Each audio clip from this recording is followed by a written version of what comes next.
Hello दोस्तों, मैं आकाश दा स्वागत करता हूँ आप सभी को और एक कमाल के फ्रेश वीडियो में। आज हमारे साथ है मिस्टर निशांक गर्ग और he is an alumni of IIT Madras. So hello Nishank sir, welcome to our YouTube interview. Thank you, Akash. Thank you for inviting me. So can you please introduce yourself to our audience? Yeah, sure.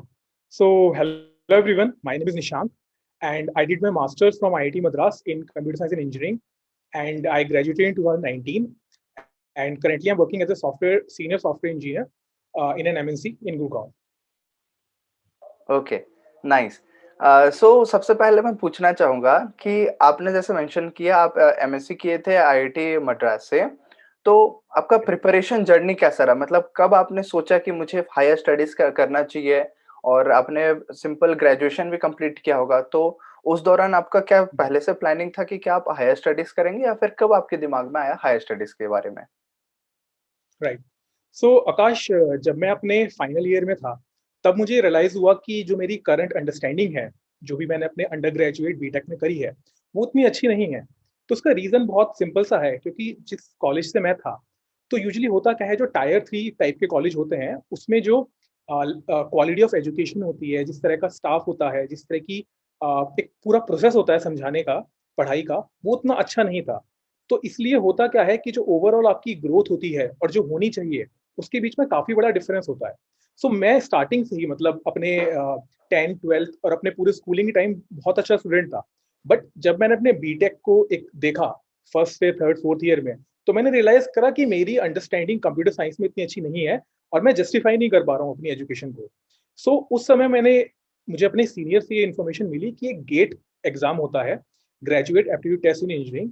अगर वो आप लिखते हैं तो आपको जो top universities हैं India की, जिसमें आईआईटीज, एनआईटीज, ट्रिपल आईटीज सब इंक्लूडेड है, आपको उसमें एडमिशन मिलता है। देन आपको वहां जाने का मौका मिलेगा, वहां पे प्रोफेसर से इंटरेक्ट करने का मिलेगा और ओवरऑल आपको वहां पे पूरा एक्सप्लोर करने का मौका मिलेगा। तो मैं काफी एक्साइटेड था उससे लेके, तो मैंने अपने फाइनल ईयर से प्रिपरेशन स्टार्ट करी थी। ओके। सो इस तरीके से मुझे इंस्पिरेशन मिला कि मुझे आगे पढ़ना चाहिए और आगे और एक्सप्लोर करना चाहिए फर्दर अपनी एजुकेशन में। ओके। सो यहाँ पे अगला सवाल मैं पूछना चाहूँगा जो कि स्टूडेंट्स लोग का क्वेरी होता है। इन जनरल गेट एग्ज़ाम बहुत टफ माना जाता है, तो उसको क्लियर करना तो और भी टफ रहेगा, उसका जर्नी जो रहेगा प्रिपरेशन जर्नी वो भी टफ रहेगा। सो आप थोड़ा-सा बताना चाहेंगे कि आपका जर्नी कैसा रहा? मतलब स्टार्टिंग आपने कैसे करा, मोटिवेशन लिया और फिर डेली के आप कितने घंटे पढ़ाई करते थे? और पूरा एग्ज़ाम लिखने तक का थोड़ा-सा जर्नी एक्सप्लेन करेंगे तो अच्छा रहेगा। श्योर श्योर, मैं बताता हूँ। तो जैसे कि आपने बताया कि गेट एग्जाम डिफिकल्ट तो है ही, साथ में कंपटीशन बहुत हाई है। तो यहाँ पर कंपटीशन हाई से मेरा मतलब ये है कि अराउंड 1 लाख स्टूडेंट्स एक बार बैठते हैं एक पर्टिकुलर एग्जाम, गेट एग्जाम के लिए, और अराउंड 200 सीट्स हैं जो आईआईटीज में जाती हैं। ओके। सो जो नंबर ऑफ सीट्स हैं वो बहुत कम है। सो अगर आप इसको परसेंटेज के रेशियो में निकालेंगे तो ये 0.01 0.1% के टर्म्स में बैठेगा। तो ये बहुत लो परसेंटेज है। ओके। इवन आप कितने भी अच्छे क्यों ना हो, तो ये जो नंबर ऑफ सीट्स हैं वो रियली बहुत कम है। ओके। तो सबसे बड़ा चैलेंज तो ये होता है कि किस तरीके से आप ये नंबर क्रॉस करेंगे। ओके। सो मैंने प्रिपरेशन किस तरह से करी कि जब मैंने अपना फर्स्ट अटेम्प्ट दिया तो मेरी उतनी अच्छी रैंक नहीं आई थी स्टार्टिंग में। ओके। सो जब मैंने फर्स्ट अटेम्प्ट दिया तो मेरी अराउंड 98 परसेंटाइल आई थी। तो 98 परसेंटाइल से मुझे एनआईटीज तो मिल जाते हैं पर मुझे आईआईटीज नहीं मिलते। सो उस समय मैंने ये डिसाइड करा कि यस, मेरा एम अच्छे कॉलेज में जाने का है। तो मेरा उस समय कॉलेज प्लेसमेंट हो गया था, तो मैंने अपने कॉलेज प्लेसमेंट में कंटिन्यू करा और मैंने अपनी 1 साल उसके बाद मैंने अपनी जॉब करी। बट उसके बाद मैंने रियलाइज करा कि यस, जॉब से मेरा जो ड्रीम्स है मेरी वो फुलफिल नहीं हो पाएंगी। सब उसके बाद मैंने जॉब के साथ प्रिपेयर करा और तब मैंने उसके बाद क्रैक करा। तो जो मेरा डेली का शेड्यूल रहता था वो बहुत सिंपल था, क्योंकि मैं ऑलरेडी 1 साल कॉलेज के टाइम प्रिपेयर कर चुका था। ओके। सो मेरे पास ऑलरेडी मेरे नोट्स बने हुए थे। ओके। मुझे कॉन्सेप्ट्स की अंडरस्टैंडिंग थी, मुझे बस रिवीजन ज्यादा करने थे, तो मैंने जो नंबर ऑफ रिवीजन थे वो इंक्रीज कर दिए। तो सबसे इंपॉर्टेंट जब भी कोई कॉम्पिटेटिव एग्जाम में होता है वो ये होता है कि आपके पास नोट्स कितने अच्छे हैं, जिनसे भी आपने जिस जिस भी रिसोर्स आपने पढ़ाई करी है, कोई टीचर के थ्रू करी है या कोई बुक्स के थ्रू करी है, कोई ऑनलाइन कोचिंग के थ्रू करी है। सबसे इंपॉर्टेंट होते हैं जो नोट्स हैं आपके, और एक बार जब आपके वो नोट्स बन जाते हैं तब आप उसको कितनी बार रिवाइज करते हैं ताकि वो आपके ब्रेन में मैप इम्प्रिंट हो जाए, ताकि आपको अगर वो किसी भी तरह का क्वेश्चन आए तो आप वो सॉल्व कर पाओ। तो मेरे पास, मैं लकी था कि मेरे पास नोट्स प्रिपेयर थे और मैंने बस जो अपने नंबर ऑफ रिविजन्स थे और रिविजन्स के बाद जो मुझे प्रैक्टिस करनी होती है जैसे टेस्ट सीरीज की, वो मैंने करी। तो जो मैंने अगर मैं आपको एक नंबर ऑफ आवर्स के फॉर्म में बताऊं तो मैं usually 4 to 5 hours regularly study करता था। ओके, कई बार ऐसा होता था कि मुझे कई बार पर डे 8 आवर्स भी करना पड़ता था, बट मैं जो ऑन एन एवरेज बता रहा हूँ, अराउंड 5 आवर्स मैं स्टडी करता था इसके लिए, और ये मैंने कंटिन्यूस करा। ओके, कंटिन्यूस करना बहुत जरूरी है। अगर आप बीच में अगर ब्रेक लेके करते हैं तो जो कंटिन्यूटी है वो ब्रेक हो जाती है। और इसके लिए सबसे इंपॉर्टेंट चीज जो मैंने ऑब्जर्व करी है, यूजुअली जो स्टूडेंट्स होते हैं उनकी प्रॉब्लम आती है कंटिन्यूटी की, कि मान लो वो उन्होंने एक वीक पढ़ लिया बट नेक्स्ट वीक किसी तरह से डिस्ट्रैक्शन आ जाता है तो वो नहीं पढ़ पाते हैं। तो मैंने इसके लिए क्या करा था, मैंने अपने खुद को इंस्पायर करने के लिए मैंने अपने रूम में जैसे मुझे उस समय मेरा एम था आईआईटी दिल्ली आईएससी जाना, मतलब आईआईटीज के जो सारे नाम थे वो मैंने अपने रूम्स में सब लगा दिए थे। तो मैं जब भी उसको देखता था मैं बहुत इंस्पायर होता था कि मुझे वहां जाना है, और मैंने अपना वो भी लिख रखा था AIR1 ऐसे करके कि टॉप रैंकर। तो ये मुझे हमेशा मोटिवेट करता रहता था कि यस मुझे तो ये अचीव करना ही करना है। और साथ ही साथ डिस्ट्रैक्शन की जो आपने बात करी उसमें मैंने सबसे पहले जो सोशल मीडिया है वो सारी एप्स इंस्टॉल कर दी थी। मैंने सिर्फ व्हाट्सएप रखा था, और वो भी जो मेरे अच्छे फ्रेंड्स थे जिससे बात करके मुझे पॉजिटिव फील होता है, मैं उनको उनसे कनेक्ट होता था। ओके, सो अपना एनवायरमेंट मैनेज करना बहुत जरूरी है। तो एनवायरमेंट में आपके फ्रेंड्स, फैमिलीज और जिस तरीके से जो भी सोशल मीडिया एप्स हैं ये सब आती हैं। तो जो भी मैं स्टूडेंट्स को यही कहना चाहूंगा कि जो भी आपके एनवायरमेंट है उसको मैनेज करना बहुत जरूरी है।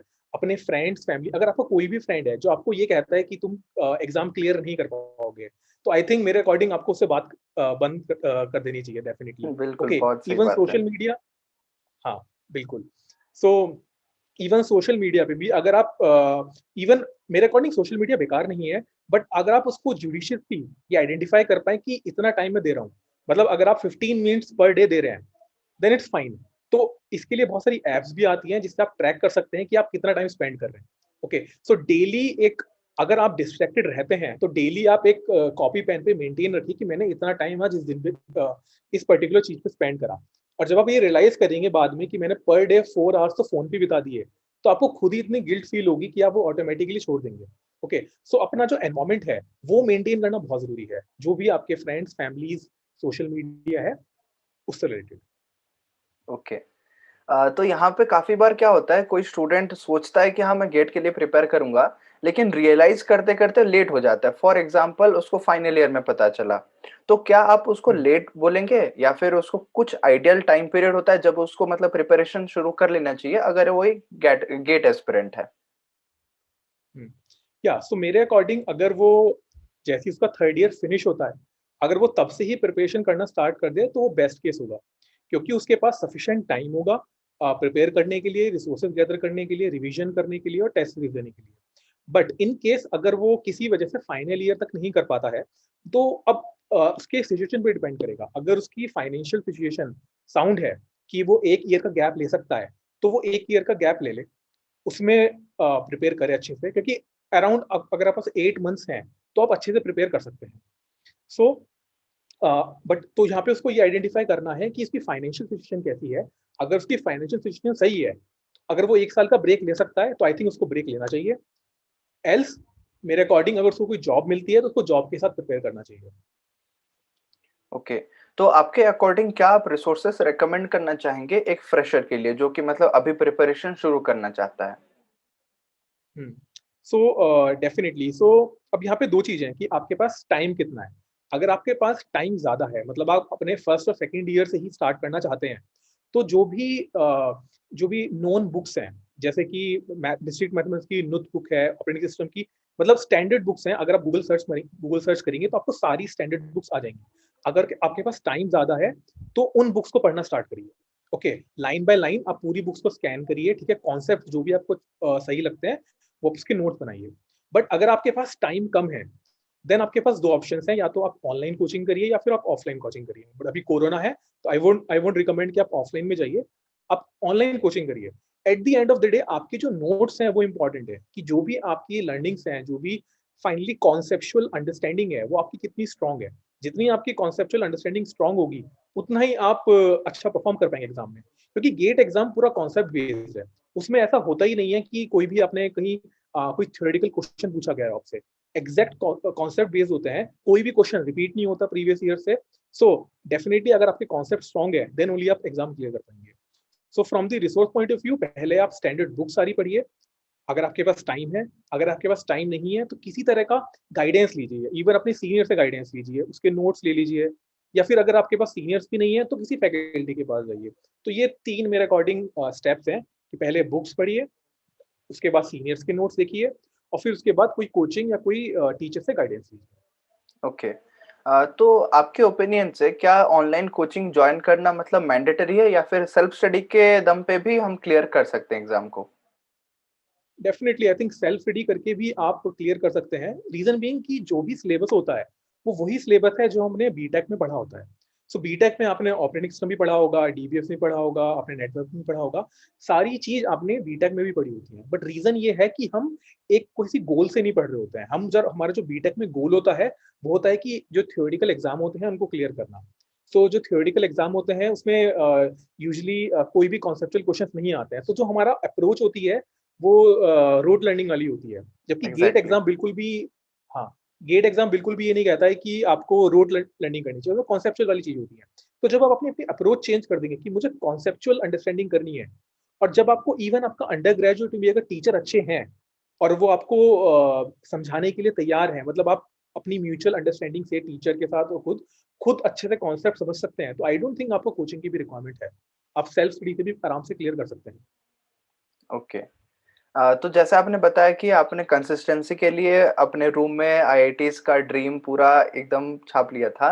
तो उस तरीके से मैं राइट। आपसे पूछना चाहूँगा, आपने मल्टीपल रिविज़न्स पे फ़ोकस किया। तो हाँ। थोड़ा-सा अभी पर्टिकुलर रिविज़न्स के बारे में बात करते हैं। क्या एक्चुअली रोल प्ले करता है रिविज़न का? और क्या हमें डेली रिविज़न करना चाहिए या फिर कोई टॉपिक कंप्लीट होने के बाद रिविज़न करना चाहिए या फिर जब सिलेबस कंप्लीट हो जाएगा तब रिविज़न करना चाहिए? आपका क्या स्ट्रैटेजी था according to your revision strategy? Right. So मैंने क्या करा था, मेरे पास दो तरह के नोट्स होते थे। एक तो लॉन्ग नोट्स और एक शॉर्ट नोट्स।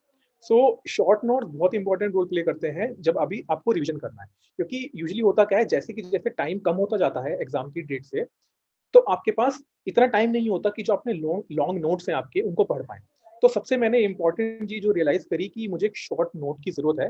तो मैंने हर एक टॉपिक पे जो एग्जैक्ट एक लाइन में, मतलब मेरे पास ऐसा हो गया था कि मेरे पास एक, मान लो अगर 200 या 150 पेजेस की एक लॉन्ग नोट्स है मेरे पास, फॉर एग्जांपल ऑपरेटिंग सिस्टम के, तो मैंने उसको 10 पेजेस में कर दिया था short notes. So short note से होता क्या है कि जब आपको पूरा as a whole global picture समझ में आती है कि मेरे ऑपरेटिंग सिस्टम में क्या क्या टॉपिक्स हैं और क्या क्या एक्चुअल कॉन्सेप्ट्स हैं, क्या क्या फॉर्मूलाज हैं। ओके। सो आपको सारे नोट्स पढ़ने की जरूरत नहीं है उस समय पे जब आप फाइनली एग्जाम के नजदीक आ रहे हो। ओके। सो एक तो रिवीजन का सबसे इंपॉर्टेंट चीज ये है, और एक ये है कितनी बार आपको रिवीजन करना है। सो रिवीजन का जो कोई एग्जैक्ट मैंने कोई फॉर्मूला फॉलो नहीं करा था, बट यूजुअली मैं ये चाह रहा था कि अगर मेरे पास एक सब्जेक्ट कंप्लीट हो जाता है और मेरे पास उसके शॉर्ट नोट्स प्रिपेयर्ड हैं, तब मैं उसको रेगुलरली रिवाइज करता था। बट कोई बहुत सारे लोग अपने अपने फॉर्मूलाज अप्लाई करते हैं, बट एट द एंड जो फाइनल लॉजिक ये है कि आपके दिमाग में मतलब आपके टिप्स पे होने चाहिए फॉर्मूलाज, आपके टिप्स पे होने चाहिए concepts. Then you can say कि आपका रिवीजन अच्छे से हुआ है। अगर आपको सोचना पड़ रहा है, अगर आपको 2 मिनट 5 मिनट लग रहे हैं किसी कॉन्सेप्ट को लाइक रिकॉल करने में, रिकॉल देन करना। आपको रिवीजन की और रिक्वायरमेंट है। सो मेरा रिवीजन उस लेवल पे पहुंच चुका था कि इफ यू आस्क मी कि कौन से पेज पे कौन सा फॉर्मूला लिखा हुआ है, I knew it, I can map to that level. So okay. इस आई थिंक इस लेवल की अगर आपकी अंडरस्टैंडिंग होगी, इस लेवल का रिवीजन आप कर चुके होंगे, देन उसके बाद आई डोंट थिंक उसके ज्यादा रिवीजन की उसके ज्यादा रिक्वायरमेंट है। राइट। ओके। सो यहाँ पे प्रिपरेशन के दौरान प्रेशर भी बहुत ज़्यादा बढ़ जाता है क्योंकि हमें घंटों पढ़ने पड़ते हैं, सारे कॉन्सेप्ट्स को रिवाइज़ करने पड़ते हैं, प्रैक्टिस करने पड़ते हैं। तो रिलैक्सेशन के लिए आप क्या करते थे? कुछ फ्री टाइम हॉबीज़ हो गया या फिर डेली रूटीन में कुछ ऐसा एक्साइटिंग थिंग या फिर रिलैक्सिंग थिंग हो गया? आप क्या करते थे अपने आप को रिलैक्स करने के लिए? राइट। सो मैं यूजुअली दो चीज फॉलो करता था। मतलब एक, आई रियली लाइक योगा। सो मैंने योगा टीचर से भी सीख रखा है, तो मैं एक तो योगा योगा फॉलो करता था, मॉर्निंग में मैं योगा करता हूँ। ओके। इवन मैं अभी भी, इवन आज भी मैं योगा फॉलो करता हूँ, एक्सरसाइज बिल्कुल नहीं छोड़ता ग्रेट। मैं। सेकंड, मैंने जो एक चीज फॉलो करी वो करी थी, ये तो मॉर्निंग का हो गया। सो मॉर्निंग में उठते ही मैं तो योगा करता हूँ। सेकंड, एक इवनिंग में एक वॉक लेके आता हूँ। तो कहीं भी अगर पार्क होता है तो वहाँ पर मैं एक इवनिंग के लिए वॉक लेता हूँ। तो उस समय होता क्या है कि जो हमारा जो अटेंशन है वो थोड़ा-सा हट जाता है। तो उस समय जब भी मैं अपनी वॉक कर रहा होता था, मेरे दिमाग में ये चलता था कि किस तरीके से मैं इमेजिन करता था किस तरीके से मेरा एग्ज़ाम डे होगा, किस तरह से वो एग्ज़ाम डे जाना चाहिए मेरा। ओके, तो इस पूरी मेरा मतलब पूरा इमेजिनेशन उस समय ऐसा रहता था कि अगर मैं पढ़ाई नहीं कर रहा हूँ, मतलब एक्टिवली अगर पढ़ाई नहीं कर रहा हूँ मैं, तो अगर मैं किसी और चीज़ के लिए किसी और वॉकिंग या योगा में इन्वॉल्व हूँ, तो मैं और दूसरी अपने ब्रेन में ये समझता रहता था कि किस तरीके से वो डे जाने वाला है। तो ये 2 तो रहते ही थे। उसके अलावा मैं कुछ टाइम अपने फ्रेंड के साथ यूजुअली कॉल करता था, फैमिली के मेंबर के साथ कॉल करता था, ताकि वो भी एक तरह का रिलैक्सेशन है। मतलब मेरे अकॉर्डिंग अगर आपके बहुत अच्छे दोस्त, बहुत अच्छे पेरेंट्स तो अच्छे होते ही हैं, अगर आप उनके साथ बात करेंगे, तो आई थिंक उससे भी आपको काफ़ी हेल्प मिलती है। मतलब इवन अगर आप प्रेशराइज़्ड होते हैं, तो जब आप अपने फ्रेंड से बात करते हैं, जो आपका मतलब बहुत अच्छा फ्रेंड होता है, तो he will take it very lightly, वो बहुत लाइटली लेता है, तो आप भी बहुत लाइट फील करते हैं। So I think I was very lucky कि मेरे पास ऐसे फ्रेंड्स थे और फैमिली मेंबर्स थे। सो उनसे बात करके मैं काफ़ी लाइट फ़ील करता था, मतलब मैं इतना प्रेशराइज़ नहीं होता था। क्योंकि तुम्हारे फ्रेंड्स भी ये कहते हैं कि यार तूने मेहनत करी है, बहुत अच्छा तुझे कॉलेज मिल जाएगा, टेंशन मत ले। ऐसे सिमिलरली पेरेंट्स भी कहते हैं कि कोई अगर नहीं होगा तो कोई बात नहीं। अपने दिमाग में ये रखना बहुत ज़रूरी है कि मतलब ये मैंने खुद रियलाइज़ करा है कि प्रेशर में हम बहुत सब लोग बहुत अच्छा परफ़ॉर्म नहीं करते हैं। सो इंक्लूडिंग मी, मैं अपने आप को उसमें इंक्लूड करता हूँ कि मैं प्रेशर में अच्छा परफ़ॉर्म नहीं करता हूँ। मतलब अगर मैं प्रेशर में ना दूँ एग्ज़ाम तो मेरे 70 मार्क्स आएँगे और प्रेशर में दूँगा तो मेरे 50 मार्क्स आएँगे। सो ये मेरे लिए बहुत इम्पोर्टेंट था कि प्रेशर में तो मैं बिल्कुल ना रहूँ। सो इसके लिए एक सबसे इम्पोर्टेंट चीज़ और ये भी है कि जब भी आपका एग्ज़ाम हो, लेट्स से आपका एग्ज़ाम 1st ऑफ फ़रवरी है, तो जैसे 1 दिन 31st ऑफ जनवरी है, तो उस दिन आप ना पढ़ें और एटलीस्ट 2 दिन पहले ना पढ़ें। मैं तो 2 दिन पहले से ही पढ़ना बंद कर दिया था, तो दिमाग ऑटोमैटिकली काफ़ी रिलैक्स फ़ील करता है कि आप कुछ पढ़ नहीं रहे हो। बट हाँ, दिमाग में अपने ये रिकॉल ज़रूर करना है कि वो दिन कैसे जाने वाला है, किस तरह से एग्ज़ाम होगा, मेरे पास 3 घंटे हैं, पहले घंटे में मैं ऐसे करूँगा, सेकंड आवर्स में ऐसे करूँगा और लास्ट के हाफ एन आवर में वो सब क्वेश्चन्स करूँगा, जो मेरे छूट गए हैं। तो इस तरीके से ये मेरे 2-3 पॉइंट्स रहते थे कि जो मैं मेंटेन करता था और आई थिंक उसी की वजह से मुझे थोड़ी हेल्प हुई है रिजल्ट्स में। ओके, तो मतलब जितना भी प्रेशराइज़ सिचुएशन हो, कूल एंड काम वे में उसको हैंडल करना है, टैकल करना है। करेक्ट। ओके। सो जैसे इंटरव्यू से पहले हम लोग बात कर रहे थे, तो थोड़ा-सा अभी प्रोडक्ट बेस्ड कंपनीज़ के बारे में जान लेते हैं। तो इसके रिलेटेड आपका क्या ओपिनियन है? उसको कैसे क्रैक कर सकते हैं? और आपका विज़न क्या है वो सबसे रिलेटेड? राइट। सो जो भी प्रोडक्ट बेस्ड कंपनी होती है, तो पहले मैं ये बताना चाहूँगा कि जो प्रोडक्ट बेस्ड कंपनी होती है वो क्या होती है और उनका डिफरेंस क्या होता है एक सर्विस बेस्ड कंपनी से।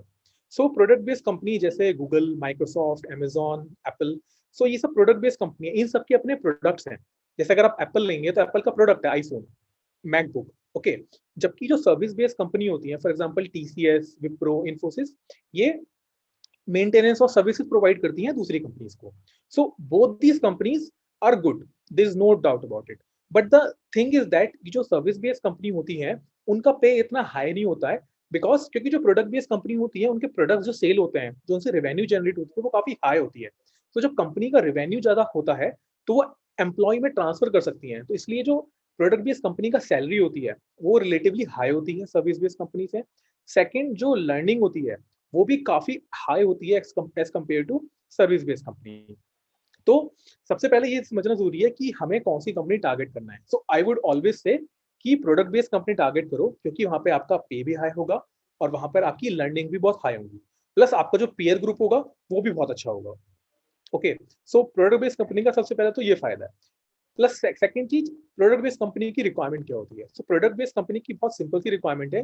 वो चाहते हैं कि आपकी जो लॉजिकल थिंकिंग है वो बहुत स्ट्रांग होनी चाहिए। आपकी जो एनालिटिकल थिंकिंग है, वो बहुत स्ट्रांग होनी चाहिए। आपकी कम्युनिकेशन बहुत अच्छी होनी चाहिए। आपके जो भी थॉट्स हैं, वो बिल्कुल क्लियर होने चाहिए, क्लैरिटी होनी चाहिए उसमें। सो ये सब चीज़ असेस करने के लिए प्रोडक्ट बेस्ड कंपनी ने कुछ एग्ज़ाम्स डिज़ाइन कर रखे हैं। जैसे एक एग्ज़ाम का नाम है डेटा स्ट्रक्चर्स एंड एल्गोरिथम, जिसमें आपकी कोडिंग स्किल्स जो होती है, वो टेस्ट होती है। और अगर ये तो इनिशियली जो भी सॉफ्टवेयर डेवलपर 1 या सॉफ्टवेयर डेवलपर 2 उनके लिए ज़्यादा इम्पोर्टेंट होती है। बट जैसे कि आप हायर पोजीशंस पे जाते हैं, एसडी3, एसडी4 और आगे प्रिंसिपल क्लाउड आर्किटेक्ट और जो भी आगे हाई पोजीशन पे जाते हैं, तो आपकी जो डिज़ाइन स्किल्स होती हैं, वो और इम्पोर्टेंट रोल प्ले करती हैं। तो आपको वो स्किल्स और सीखनी पड़ेंगी। सो जो भी लोग, अगर मेरे अकॉर्डिंग जो भी आपके ऑडियंस है, अगर उनको टारगेट करना है तो उनको प्रोडक्ट बेस्ड कंपनी टारगेट करनी चाहिए, और सबसे पहले अपने डेटा स्ट्रक्चर्स एंड एल्गोरिथम के जो कॉन्सेप्ट्स हैं वो आपको बहुत स्ट्रॉन्ग करने पड़ेंगे। और ये जो डेटा स्ट्रक्चर एल्गोरिथम है ये अपनी हमने बीटेक में पढ़ाई है ऑलरेडी, तो उन्हीं चीज़ों को ही अच्छे से रिवाइज करना है। और जो भी आपकी कोडिंग स्किल्स हैं, बहुत सारे प्लेटफॉर्म अवेलेबल हैं इस समय। सो जैसे गीक्स फॉर गीक्स बहुत पॉपुलर है, इंटरव्यू बिल्ड बहुत पॉपुलर है, लीड कोड बहुत पॉपुलर है, कोड शेयर बहुत पॉपुलर है। इन पे जाके अगर वो प्रैक्टिस करेंगे तो उनकी स्किल्स और इम्प्रूव होगी। सो ये सिंपल सा प्रोसेस है। उसके बाद रिटर्न राउंड के बाद इसके बाद होता है पर्सनल इंटरव्यू राउंड, जहाँ पे सिमिलरली डेटा स्ट्रक्चर्स और जो कंप्यूटर साइंस के कोर सब्जेक्ट्स हैं जैसे कि computer network, DBMS, operating system, ये सब क्वेश्चन पूछे जाते हैं। देन उस राउंड के बाद लास्ट में एचआर राउंड होता है, एंड देन फाइनली आपका सिलेक्शन हो जाता है। तो ये मैंने ब्रीफ में आपको बता दिया कि इस तरह का प्रोसेस होता है। ओके। तो यहाँ पे ज़्यादातर मेरे पास स्टूडेंट्स के क्वेरी आते हैं कि सर हम लोग तो प्रिपेयर कर रहे हैं किसी भी चीज़ के लिए, फॉर एग्जांपल एक सर्विस बेस्ड कंपनी के लिए। वहाँ पे तो हम लोग अपना नॉर्मल बीटेक का पढ़ाई कर लिए और वहाँ पे जाके हम लोग काम करेंगे और वहाँ से हम लोग सीखेंगे।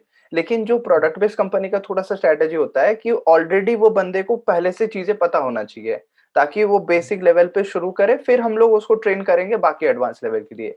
तो क्वेरी ये रहता है कि जो हमें पहले से आना चाहिए, वो चीज़ हम अपने अंदर कैसे बिल्ड करें? एक बैलेंस मेंटेन करें अपने नॉर्मल एकेडमिक करियर का और उसके साथ-साथ जो एक्स्ट्रा स्किल्स है, वो स्किल्स को सीखने के लिए भी हम लोग टाइम निकालें। तो ये दोनों को पैरेलली कैसे बैलेंस कर सकते हैं? यस। सो मतलब फॉर एग्जांपल अगर इस समय कोई पर्सन सर्विस बेस्ड कंपनी में है और वो प्रोडक्ट बेस्ड कंपनी में जाना चाहता है, तो क्या हाँ, ये आपका क्वेश्चन? हाँ जी। यस सो आई थिंक इसके लिए क्या करना चाहिए इसको, मैं ऐसा एज्यूम कर रहा हूँ कि आप अराउंड 9 आवर्स और 10 आवर्स आप स्पेंड कर रहे हैं अपने सर्विस बेस्ड कंपनी में। ओके, आप वो 9 to 10 आवर्स अपना अच्छे से वहाँ बिताइए, वहाँ पे काम करिए। अब 24 आवर्स में से आपके पास बचे 14 आवर्स। 14 आवर्स में से आप 8 आवर्स आपने स्लीप, जो भी आपको सोना है वो कर लीजिए। ओके, अब आपके पास बचे 6 आवर्स। 6 आवर्स में से भी आप आधा कर लीजिए, 3 आवर्स।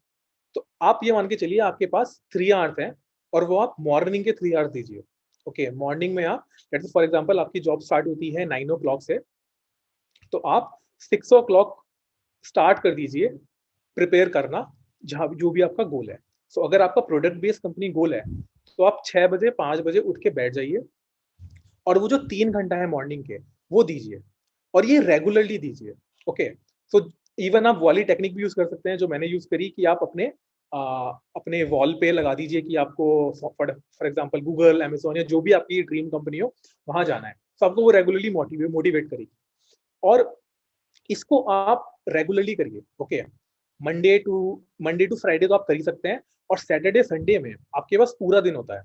सो उन 3 आवर्स को आप डबल भी कर सकते हैं, मतलब अपने अकॉर्डिंग। अपने, मैं ये हार्ड एंड फास्ट नहीं कह रहा हूँ कि 3 आवर्स ही कर रहे हैं, हो सकता है किसी का 2 घंटे में ही काम हो जाए, हो सकता है किसी का 1 घंटे में भी काम हो जाए। तो आप, मतलब मैं आपको सिर्फ एक आइडिया, एक फ्रेमवर्क बता रहा हूँ कि अगर आप मॉर्निंग में 1-2 घंटे देते हैं, और सैटरडे संडे में कुछ 3-4 घंटे देते हैं, और आप ये कंटिन्यूसली अगर आप 3-4 महीने कर लेते हैं, तो I think you will be in a very good shape. मेरे अकॉर्डिंग तो आप कोई भी प्रोडक्ट बेस्ड कंपनी निकाल सकते हैं इसके बाद। ओके। तो यहाँ पे एक चीज़ है जिस पे मैं पर्सनली खुद बहुत ज़्यादा बिलीव करता हूँ और मेरे लिए वो रिज़ल्ट लाता है। कोई भी चीज़ हम पढ़ाई कर रहे हैं, उसको अगर हम किसी और को पढ़ा देते हैं, तो दिमाग में करेक्ट, परमानेंट उसका इम्प्रिंट हो जाता है। करेक्ट। तो इससे रिलेटेड आपका क्या ओपिनियन है? क्या आप भी ये पॉइंट को सपोर्ट करते हैं और आपका टीचिंग में अगर कुछ है, तो क्या एक्सपीरियंस और इंटरेस्ट है? Correct, correct. I think I absolutely agree with you. So even ये मैं बहुत पहले से फॉलो कर रहा हूँ। मतलब इवन मैं अपने अंडर ग्रेजुएट में अपने जूनियर्स को पढ़ाता था डेटा स्ट्रक्चरल एल्गोरिथम्स और डिजिटल लॉजिक। सो वहीं से मुझे काफ़ी इंटरेस्ट हुआ कि मैं टीचिंग लाइन में जाऊँ, कुछ पढ़ाने। इवन फिर उसके बाद जब मैं आईआईटी गया, तो वहाँ पर भी मैंने जूनियर्स को डेटा स्ट्रक्चरल एल्गोरिथम पढ़ाया। तो मुझे हमेशा से ही अपने ओके, इसमें इंटरेस्ट रहा है कि मैं टीचिंग में किस तरीके से स्टूडेंट से कनेक्ट हूँ किसी ना किसी तरीके से। तो इसी के लिए इवन इवन टुडे ऑल्सो मैंने अपना एक यूट्यूब चैनल क्रिएट करा है, जिसमें मैं स्टूडेंट्स को, जो भी मेरे जूनियर्स हैं, जो भी मेरे जो भी मतलब स्टूडेंट्स हैं जिनको गाइडेंस सही से नहीं नहीं मिल पाती है, क्योंकि मैंने बहुत सारे स्टूडेंट देखे हैं कि उनके अंदर पोटेंशियल है, बट अगर उनको गाइडेंस सही से ना मिले, तो वो सही अपने गोल पे नहीं पहुंच पाएंगे। गाइडेंस बहुत जरूरी है किसी भी वे में। सो मैंने अपना जो यूट्यूब चैनल स्टार्ट करा है वो इसी ऑब्जेक्टिव से करा है कि जितने मेरे जूनियर्स हैं, जो भी कॉलेज स्टूडेंट्स हैं जिनको सही गाइडेंस नहीं मिल पा रहा है किसी भी वजह से, उनको गाइडेंस मिल पाए। तो और वो भी एक मेरा एक सेकंड मोटिवेशन ये भी है कि किस तरीके से मैं अपने डेटा सेशन एल्गोरिथम के या जो भी मेरे और दूसरे कॉन्सेप्ट्स हैं वो किस तरह रिवाइज कर पाऊँ। सो दूसरा ऑब्जेक्टिव मेरा ये है कि मेरा रिवीजन भी हो जाता है। तो जब मैं पढ़ाता हूँ तो सामने वाले को समझ में भी आता है और मेरा रिवीजन भी हो जाता है। सो इस तरीके से मैंने अपना इस तरीके से एक विन विन सिचुएशन है कि मैं मेरा भी फायदा हो रहा है और जो सामने स्टूडेंट्स हैं उनका भी फायदा हो रहा है। परफेक्ट। तो आप भी जाके सर का चैनल चेक कर सकते हैं, डिस्क्रिप्शन में लिंक मिल जाएगा, सब्सक्राइब कीजिए। बहुत अच्छे-अच्छे टॉपिक्स इवन मैं खुद भी फॉलो करने लगा हूँ, जब से मुझे पता चला। और पूरा एकदम प्रैक्टिकल सॉल्यूशन है, ऐसा कुछ नहीं कि जो आपके लिए पॉसिबल नहीं है, एकदम प्रैक्टिकली जो आप डे टू डे बेसिस पे कर सकते हैं, ऐसे सॉल्यूशन सर ने बता रखा है। तो सर कुछ मतलब टुवर्ड्स द एंड कुछ ऐसा मैसेज आप देना चाहेंगे जो कि परमानेंटली माइंड में छप जाए और वो हमेशा मोटिवेट करे हमको आगे बढ़ने के लिए? सो आई थिंक मेरा तो यही बिलीव है कि आपका एक गोल जरूर होना चाहिए, और जो आपका गोल है ना उसको 10x कर लो। मतलब अगर मैं सिर्फ मॉनेटरी टर्म्स में बात करूं, अगर आपका ऑब्जेक्टिव है कि मेरी 1 लाख पर मंथ सैलरी होनी चाहिए, सो आप अपने दिमाग को ये कहो कि नहीं, मैं तो 10x, मेरी 10 लाख पर मंथ सैलरी होगी। सो अपना गोल इतना बड़ा रखो, इतना बड़ा बड़ा रखो कि जो जो सारी डिस्ट्रैक्शंस है ना वो बहुत छोटी नजर आएंगी आपको। मेरा यही ऑब्जेक्टिव है कि एक गोल रखो, उसको 10x करो, और फिर जितने भी आपके डिस्ट्रैक्शन है ना वो ऑटोमेटिकली आपके गायब हो जाएंगे जब अपने गोल के लिए आप काम करना स्टार्ट करोगे तो। बिल्कुल, बहुत सही एकदम। तो मुझे उम्मीद है आप सभी को समझ आया होगा, जो भी क्वेरीज़ है आप सभी के सॉल्व हो गए होंगे। कुछ एक्स्ट्रा क्वेरीज़ है तो आप जाके इंस्टाग्राम पे भी कनेक्ट कर सकते हैं, सर के यूट्यूब चैनल पे भी कमेंट कर सकते हैं। तो उससे रिलेटेड सर वीडियोज़ बना के आप सभी को बता पाएँगे। और मैं उम्मीद करता हूँ कि सर के साथ और भी इंटरैक्शन होगा इन फ्यूचर, ताकि आपका और भी कुछ क्वेरीज़ रहा ये कमेंट सेक्शन में बता दीजिए, ताकि उसको हम सॉल्व करेंगे। Yeah, so thank you so much sir for joining today, बहुत अच्छा लगा आपसे बात करके। thank you. और उम्मीद करते हैं आगे भी ऐसे कनेक्टेड रहेंगे। Yeah, sure, thank you Akash, thank you so much. Okay, thank you sir. Thank you.